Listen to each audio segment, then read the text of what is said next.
सावन का महीना या श्रावण भक्तों के दिल में एक स्पेशल जगह रखता है। ये वो टाइम है जब आप जानते हैं स्वर्ग खुल जाता है, धरती पर बारिश और भगवान का आशीर्वाद बरसता है।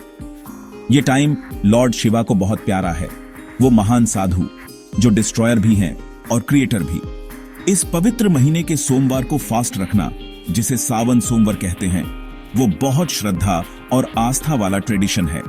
लोग मानते हैं कि इस फास्ट को प्योर दिल से रखने से उनकी सबसे गहरी इच्छाएं पूरी हो सकती हैं। ये भगवान से जुड़ने का एक रास्ता है, दुनियावी प्रॉब्लम से सुकून पाने का और महादेव की कृपा पाने का। सावन में हवा ओम नमः शिवाय के मंत्रों से वाइब्रेट करती है और मंदिर धूप की खुशबू और घंटियों की आवाज से भरे रहते हैं। इस व्रत का सिग्निफिकेंस सिर्फ खाना छोड़ना नहीं है, ये मन, बॉडी और सोल को प्योर करना है। ये डिसिप्लिन, भक्ति और सरेंडर की एक एक्सरसाइज है। भक्त शिवलिंगम पर पानी, दूध, बेल पत्र और फूल चढ़ाते हैं, जो उनकी नम्रता और भगवान के लिए प्यार के सिंबल हैं।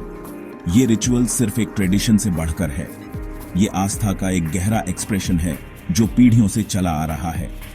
सावन सोमवार फास्ट से जुड़ी स्टोरीज अनगिनत हैं। हर एक विश्वास की शक्ति और भगवान शिव की असीम करुणा का सबूत है। वे उम्मीद जगाती हैं और उन लोगों के संकल्प को मजबूत करती हैं जो इस आध्यात्मिक रास्ते पर चलते हैं। उन्हें याद दिलाती हैं कि सच्ची ईमानदारी से की गई कोई भी प्रार्थना अनसुनी नहीं जाती।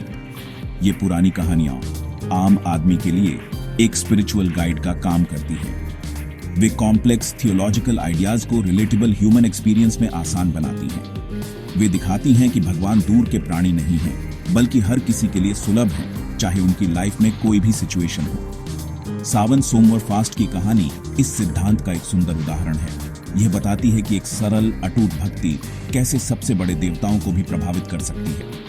यह हमें सिखाती है कि विश्वास नश्वर और अमर के बीच एक पुल है, एक पवित्र संबंध है जो सबसे मुश्किल बाधाओं को भी पार कर सकता है। इस फास्ट की शक्ति एक व्यक्ति के जीवन को बदलने की उसकी क्षमता में निहित है। शांति, समृद्धि और आध्यात्मिक ज्ञान लाती है।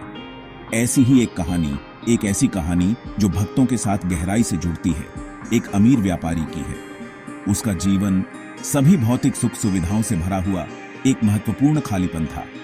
यह कहानी सावन सोमवार व्रत के सार को खूबसूरती से समेटे हुए है। यह हमें विश्वास, निराशा, आशा और अंतिम मोक्ष की यात्रा पर ले जाती है। यह एक ऐसी कहानी है जो न केवल भगवान शिव की सर्वशक्तिमानता को उजागर करती है, बल्कि देवी पार्वती की कोमल मातृत्व करुणा को भी दर्शाती है। इस व्यापारी के जीवन के माध्यम से हम उन परीक्षणों के बारे में सीखते हैं जो हमारे विश्वास का परीक्षण करते हैं और दिव्य हस्तक्षेप जो इसे फिर से पुष्टि करते हैं। यह कहानी एक शक्तिशाली अनुस्मारक है कि भक्ति को अपनी लंगर बनाकर हम जीवन के अशांत सागरों को पार कर सकते हैं और खुशी और पूर्ति के तट तक पहुंच सकते हैं। अमरपुर के प्रॉस्परस शहर में एक व्यापारी रहता था। वह अपनी ईमानदारी और अपनी अपार संपत्ति के लिए जाना जाता था। उसके गोदाम हमेशा अनाज से भरे रहते थे और उसकी तिजोरियां सोने और गहनों से भरी रहती थीं। उसके पास वह सब कुछ था जो एक व्यक्ति भौतिक दुनिया में चाह सकता है, एक भव्य हवेली, एक थ्राइविंग बिजनेस और शहर में हर किसी का सम्मान। फिर भी इस सब प्रचुरता के बीच उसके दिल में एक गहरी उदासी बसी हुई थी। व्यापारी और उसकी पत्नी निःसंतान थे। इस एक दुख ने उनके अन्यथा परफेक्ट जीवन पर एक लंबी छाया डाल दी थी। उनके बड़े घर में खामोशी उस एक चीज की लगातार याद दिलाती थी जिसे उनकी दौलत नहीं खरीद सकती थी, एक बच्चे की हंसी। यह अधूरी इच्छा एक भारी बोझ था जिसे वे हर दिन ढोते थे। व्यापारी भगवान शिव का एक सच्चा भक्त था। उसकी आस्था उसकी सबसे बड़ी ताकत थी। वह और उसकी पत्नी ने अनगिनत पूजाएं की और कई व्रत रखे, इस उम्मीद में कि उन्हें एक बच्चे का आशीर्वाद मिलेगा। उन्होंने संतों और साधुओं की सेवा करने का कोई मौका नहीं छोड़ा, उनका आशीर्वाद और मार्गदर्शन मांगा। उनके दिन महादेव की प्रार्थनाओं से शुरू और खत्म होते थे। वे मानते थे कि भगवान शिव दयालु एक दिन उनकी प्रार्थना सुनेंगे। उनकी भक्ति एक लेन देन नहीं थी, यह भगवान के प्रति उनके प्यार का एक शुद्ध एक्सप्रेशन था। उन्हें अपनी प्रार्थनाओं में शांति मिलती थी, तब भी जब उनकी इच्छा अधूरी रहती थी। उनकी आस्था उनकी निराशा के अंधेरे में एक स्थिर लौ थी, अटूट आशा का एक स्रोत। जब सावन का पवित्र महीना आया तो व्यापारी और उसकी पत्नी ने सावन सोमवार व्रत को नए जोश और समर्पण के साथ करने का फैसला किया। उन्होंने सभी अनुष्ठानों का पूरी सटीकता और ईमानदारी से पालन किया। व्यापारी सूर्योदय से पहले उठता, नहाता और नंगे पैर शिव मंदिर जाता। वह शिवलिंगम का दूध और गंगा के पवित्र जल से अभिषेक करता। वह अपने दिन शिव का नाम जपते और पवित्र ग्रंथ पढ़ते हुए बिताता। उसकी पत्नी शाम को जब वे अपना व्रत तोड़ते तो शुद्ध सात्विक भोजन बनाती। उनका पूरा घर भक्ति के माहौल में डूबा हुआ था। उनके दिल पूरी तरह से भगवान शिव को प्रसन्न करने पर केंद्रित थे। एक शाम जब व्यापारी मंदिर में ध्यान में लीन था तो देवी पार्वती ने उसकी अटूट भक्ति को देखा। उन्होंने उसकी शांत और पवित्र बाहरी दिखावट के पीछे छिपे गहरे दर्द को देखा। उनका मातृत्व हृदय उसकी सच्ची प्रार्थनाओं और उसके लंबे समय के दुख से द्रवित हो गया। उन्होंने भगवान शिव से कहा, मेरे स्वामी, यह व्यापारी आपका आर्डेंट भक्त है। वह दिन रात शुद्ध हृदय से आपकी पूजा करता है। उसका जीवन धन दौलत से भरा है, फिर भी वह दुखी है क्योंकि उसके पास कोई बेटा नहीं है। आप उसकी इच्छा क्यों नहीं पूरी करते? उसकी भक्ति सच्ची है और वह आपकी कृपा का हकदार है। उनके शब्द करुणा से भरे थे, जो एक ऐसे दिव्य हस्तक्षेप के लिए मंच तैयार कर रहे थे जो व्यापारी के जीवन को हमेशा के लिए बदल देगा। भगवान शिव, जो सच्ची भक्ति से आसानी से प्रसन्न हो जाते हैं, उन्होंने अपनी आंखें खोली। उन्होंने देवी पार्वती की कोमल प्रार्थना सुनी। उन्होंने मुस्कुराते हुए कहा, पार्वती, तुम सही हो। इस व्यापारी की भक्ति एग्जेम्पलरी है। इसने कभी अपनी आस्था नहीं छोड़ी। मैं इसे एक बेटे का वरदान दूंगा। इसे एक बच्चा मिलेगा जो इसे बहुत खुशी देगा। हालांकि यह खुशी कम समय के लिए होगी। भगवान शिव के शब्द आशीर्वाद और श्राप का मिश्रण थे। उन्होंने एक मुश्किल सच्चाई बताई। व्यापारी को जो बेटा होगा उसकी उम्र बहुत कम होगी। वह केवल 16 साल तक जीने के लिए डेस्टिन्ड था। यह दिव्य आदेश एब्सोल्यूट था, कॉस्मोस द्वारा खुद लिखी गई किस्मत। यह सुनकर देवी पार्वती का दिल चिंता से भर गया। उन्होंने पूछा, मेरे प्रभु, यह कैसा वरदान है? यह खुशी लाता है, लेकिन यह और भी बड़े दुख से जुड़ा है। 16 साल बाद बेटे को खोने का दर्द व्यापारी और उसकी पत्नी के लिए अनबेरेबल होगा। क्या इस किस्मत को बदलने का कोई तरीका नहीं है? भगवान शिव ने समझाया कि यह बच्चे का डेस्टिनी था, उसके पिछले कर्मों का नतीजा। हालांकि वह जन्म का वरदान दे सकते थे, लेकिन वह पहले से तय की गई उम्र को मिटा नहीं सकते थे। व्यापारी को जब एक सपने में वरदान के बारे में पता चला तो वह बहुत खुश हुआ, लेकिन जब भगवान शिव ने बेटे की छोटी उम्र की कंडीशन भी बताई तो उसकी खुशी गहरी चिंता और हेल्पलेसनेस में बदल गई। इस भविष्यवाणी के साये के बावजूद व्यापारी और उसकी पत्नी ने दिव्य इच्छा को स्वीकार कर लिया।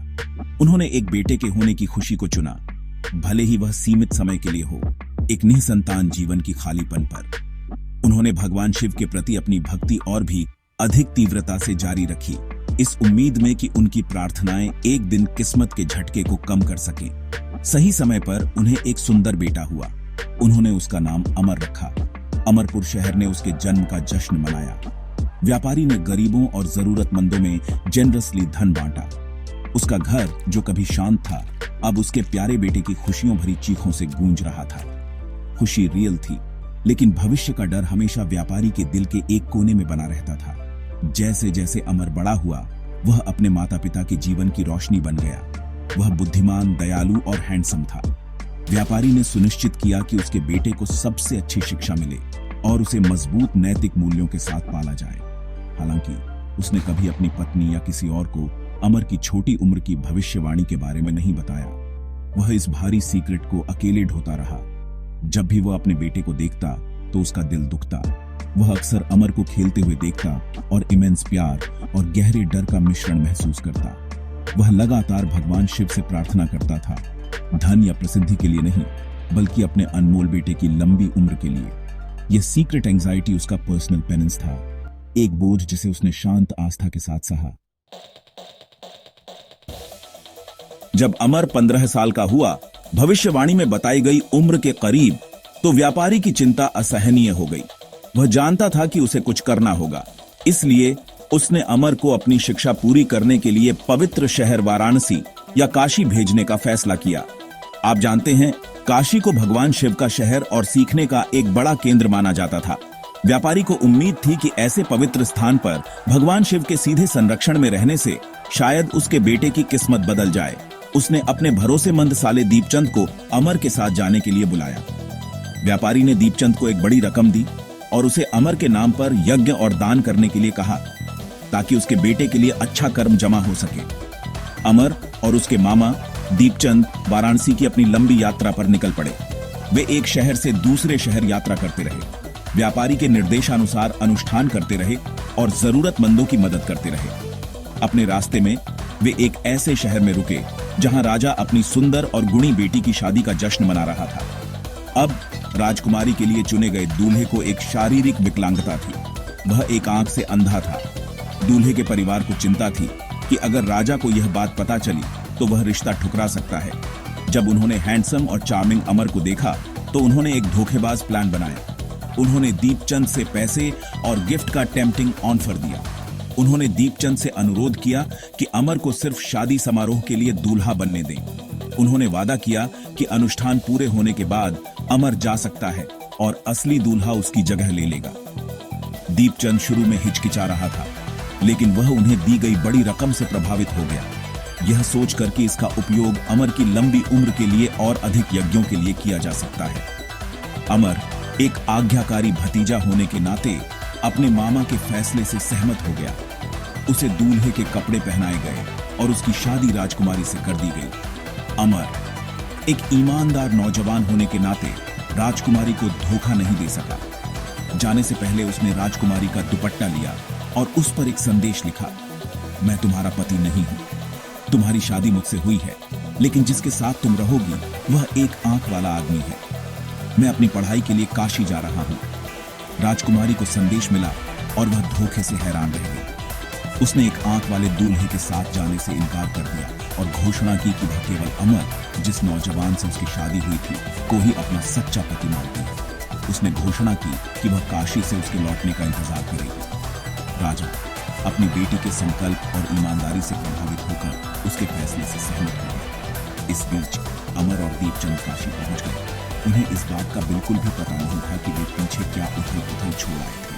पवित्र शहर में अमर ने अपनी पढ़ाई के लिए खुद को समर्पित कर दिया और दीपचंद ने अपने भतीजे की भलाई के लिए धार्मिक समारोह करना जारी रखा। दिन रात भगवान शिव से आने वाली त्रासदी को टालने के लिए प्रार्थना करते रहे। वह फेटफुल दिन आ गया। यह अमर का 16वां जन्मदिन था। भविष्यवाणी के अनुसार पृथ्वी पर उसका समय समाप्त हो गया था। उस दिन अमर की तबीयत ठीक नहीं थी। जब वह आराम कर रहा था तो यमराज, मृत्यु के देवता के दूत, उसकी आत्मा लेने आए। अमर का जीवन शांति से उसके शरीर से निकल गया। जब दीपचंद अपने लॉजिंग में लौटा तो उसने अपने प्यारे भतीजे को लाइफलेस पाया। उसकी दुनिया ढह गई। व्यापारी ने 16 साल से जो डर पाला था वह एक दुखद सच्चाई बन गया था। दीपचंद दुख से भर गया। वह फूट फूट कर रोया। युवा लड़के को खोने से उसका दिल टूट गया था, जिसे उसने बचाने का वादा किया था। उसे नहीं पता था कि वह अपनी बहन और जीजा का सामना कैसे करेगा। गहरे दुख के उस पल में कैलाश पर्वत पर डिवाइन घटना अनफोल्ड हो रही थी। भगवान शिव और देवी पार्वती यात्रा पर थे और काशी के ऊपर से गुजर रहे थे। देवी पार्वती ने दीपचंद की दिल दहला देने वाली चीखें सुनी। उनकी दयालु हृदय उनकी कराह से द्रवित हो गया। उन्होंने भगवान शिव की ओर मुड़कर कहा, मेरे प्रभु, मुझे किसी के गहरे दर्द में रोने की आवाज सुनाई दे रही है।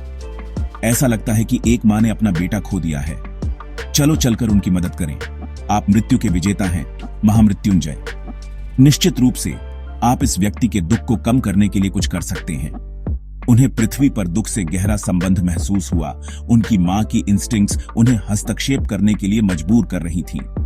भगवान शिव, जो सब कुछ जानते थे, ने धीरे से जवाब दिया, पार्वती, यह हमारे भक्त अमरपुर के व्यापारी का बेटा है। उसकी किस्मत में केवल 16 साल जीना लिखा था। उसका समय समाप्त हो गया है। लेकिन देवी पार्वती परसिस्टेंट थीं। वह व्यापारी और उसकी पत्नी के दुख के बारे में सोच भी नहीं सकती थीं। उन्होंने विनती की, लेकिन वह आपके सबसे बड़े भक्त का बच्चा है। उसके माता पिता ने सालों से अटूट विश्वास के साथ आपकी सेवा की है। उन्होंने इस बच्चे को इस दुख को जानते हुए भी स्वीकार किया था जो बाद में आएगा। उनकी भक्ति व्यर्थ नहीं जानी चाहिए। कृपया मेरे प्रभु, उनकी आस्था के लिए, मेरे लिए इस लड़के को उसका जीवन वापस दे दें। उनकी भक्ति का फल मिले। देवी पार्वती की अर्नेस्ट और कंपैशनेट प्रार्थना से प्रभावित होकर भगवान शिव का हृदय पिघल गया। वह उनकी प्रार्थना को मना नहीं कर सके। वह जो दया का अंतिम स्रोत हैं, ने अपने प्यारे भक्त के लिए डेस्टिनी के नियमों को मोड़ने का फैसला किया। उन्होंने अमर के लाइफलेस शरीर को देखा और अपनी डिवाइन शक्ति से उसमें वापस जीवन भर दिया। अमर ने अपनी आंखें खोली जैसे कि एक लंबी नींद से जाग रहा हो। दीपचंद को विश्वास नहीं हो रहा था कि वह क्या देख रहा था। वह घुटनों के बल गिर पड़ा। उसके दुख के आंसू खुशी और ग्रैटिट्यूड के आंसू में बदल गए। वह समझ गया कि एक महान मिरेकल हुआ था, उनके परिवार के भगवान शिव में अटूट विश्वास का सीधा परिणाम। अमर का फिर से जीवित होना प्योर भक्ति और डिवाइन ग्रेस का सबूत था। वह और उनके मामा दीपचंद ग्रैटिट्यूड से भरे हुए थे। उन्होंने अगले कुछ दिन काशी में भगवान शिव और देवी पार्वती को दिल से प्रार्थना और धन्यवाद देते हुए बिताए। अमर ने अपनी पढ़ाई सफलतापूर्वक पूरी की और एक बुद्धिमान और लर्नेड नौजवान बन गया। अपनी पढ़ाई खत्म करने के बाद वह और दीपचंद अमरपुर वापस जाने की तैयारी करने लगे। घर जाते समय उन्होंने उसी शहर से गुजरने का फैसला किया जहां अमर की शादी हुई थी। वे शहर पहुंचे और बाहरी इलाके में एक बगीचे में डेरा डाला। उनके आने की खबर जल्द ही राजकुमारी तक पहुंच गई। राजकुमारी, जो अपने पति का धैर्यपूर्वक इंतजार कर रही थी, उसने अमर की यात्रा के बारे में सुनी हुई कहानियों से तुरंत जगह पहचान ली। उसने अपने पिता राजा को, युवा साधु और उनके मामा को महल में आमंत्रित करने के लिए मना लिया। जब अमर और दीपचंद शाही दरबार पहुंचे तो राजा ने अमर को उस आदमी के रूप में पहचान लिया जिससे उसकी बेटी की शादी हुई थी। राजकुमारी खुशी से झूम उठी। उसने पुष्टि की कि वह वास्तव में उसका पति था। राजा अमर की बुद्धिमत्ता और चरित्र से बहुत खुश हुआ। उसने अपनी बेटी को खुशी खुशी विदा किया। उसे हाथियों, घोड़ों और अपार धन के भव्य दहेज के साथ अमर के साथ भेजा। वह मिलन जो धोखे से पैदा हुआ था, अब प्यार, धैर्य और किस्मत से पवित्र हो गया था। जब अमर अपनी पत्नी और मामा के साथ अंततः अमरपुर के द्वार पर पहुंचा तो उसके माता पिता अत्यधिक चिंता की स्थिति में रह रहे थे। वे अपनी हवेली की छत पर चढ़ गए थे, ये कसम खाकर कि अगर उनका बेटा सुरक्षित वापस नहीं आया तो वे अपनी जान दे देंगे। जब उन्होंने अपने बेटे को अपने सिर पर भव्य जुलूस के साथ आते देखा तो उनकी खुशी का ठिकाना नहीं रहा। दीपचंद ने घटनाओं का पूरा क्रम सुनाया। काशी में अमर की नियति मृत्यु और भगवान शिव और देवी पार्वती की कृपा से उसका चमत्कारी पुनर्जन्म। व्यापारी और उसकी पत्नी शिव के एक श्राइन के चरणों में गिर पड़े। उनके दिल इस अविश्वसनीय चमत्कार के लिए ग्रैटिट्यूड से भरे हुए थे। परिवार अंततः फिर से मिल गया। उनके वर्षों के डर और चिंता की जगह एवरलास्टिंग खुशी ने ले ली। व्यापारी समझ गया कि सावन सोमवार के उपवास के दौरान उसकी अटूट आस्था ने ही उसके बेटे की रक्षा की थी। कहानी एक पावरफुल संदेश के साथ खत्म होती है। सावन सोमवार व्रत केवल एक रिचुअल नहीं है, बल्कि आस्था का एक गहरा कार्य है जो डिवाइन को प्रभावित कर सकता है। यह सिखाता है कि सच्ची भक्ति और एक प्योर दिल में सबसे फॉर्मिडेबल डेस्टिनी को भी पार करने की शक्ति होती है। भगवान शिव की कृपा लगातार आस्था से अर्जित न केवल इच्छाओं को बल्कि स्वयं जीवन को भी दे सकती है, दुख को खुशी में बदल सकती है और परिवारों को डिवाइन प्यार के बंधन में फिर से जोड़ सकती है।